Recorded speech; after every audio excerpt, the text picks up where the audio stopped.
Madam,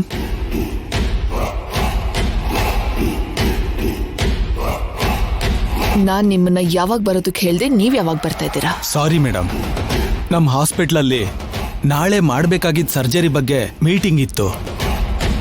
ಅದಕ್ಕೆ ಸ್ವಲ್ಪ late ಆಯ್ತು. ಆ ಮೀಟಿಂಗ್ ಮುಗಿಸ್ಕೊಂಡು ನೇರವಾಗಿ ನಿಮ್ಮ ಹತ್ರನೇ ಬಂದೆ. ಒಂದು ನಿಮಿಷ ಮೇಡಮ್.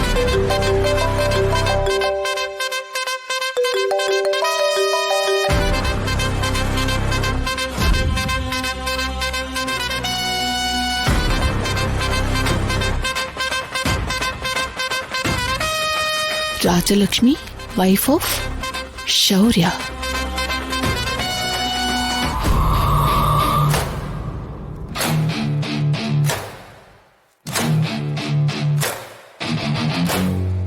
ಈ ಹುಡುಗಿ ರಾಜಾರಾಮನ್ ಮಗಳೇ ಅಲ್ವಾ? ಹೌದು ಮೇಡಮ್. ಅವಳಿಗೆ ಏನ್ ಪ್ರಾಬ್ಲಮ್? ಅವ್ರ ಮೈದ್ನನ್ ಮಗುಗೆ ಹಾರ್ಟಲ್ಲಿ ಹೋಲ್ ಇದೆ ಮೇಡಮ್. ಅದಕ್ಕೆ ಟ್ರೀಟ್ಮೆಂಟ್ ನಮ್ಮ ಹಾಸ್ಪಿಟ್ಲಲ್ಲಿ ಮಾತ್ರನೇ ಮಾಡಕ್ಕಾಗೋದು. ಆ ಎಕ್ವಿಪ್ಮೆಂಟ್ ನಮ್ಮ ಹತ್ರನೇ ಇದೆ ಮೇಡಮ್. ಈ ಸುತ್ತಮುತ್ತ ಎಲ್ಲೂ ಇಲ್ಲ. ಅವ್ರ ಖರ್ಚು ಜಾಸ್ತಿ ಆಗುತ್ತೆ ಅಂತ ಅವರು ಸೋಷಿಯಲ್ ಮೀಡಿಯಾದಲ್ಲೂ ಕೂಡ ಫಂಡ್ ರೈಸಿಂಗ್ ಕ್ಯಾಂಪೇನ್ ಮಾಡ್ತಾ ಇದ್ದಾರೆ.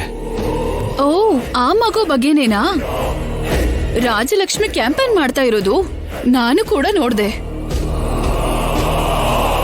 50 ಲಕ್ಷದವರೆಗೂ ಫಂಡ್ಸ್ ಬೇಕು ಅಂತ ರಿಕ್ವೆಸ್ಟ್ ಮಾಡ್ತಾ ಇದ್ರು. ಅಷ್ಟಕ್ಕೂ ಅವಳಿಗೆ ಈ 50 ಲಕ್ಷ ಏನ್ ದೊಡ್ಡ ವಿಚಾರ ಅಲ್ಲ.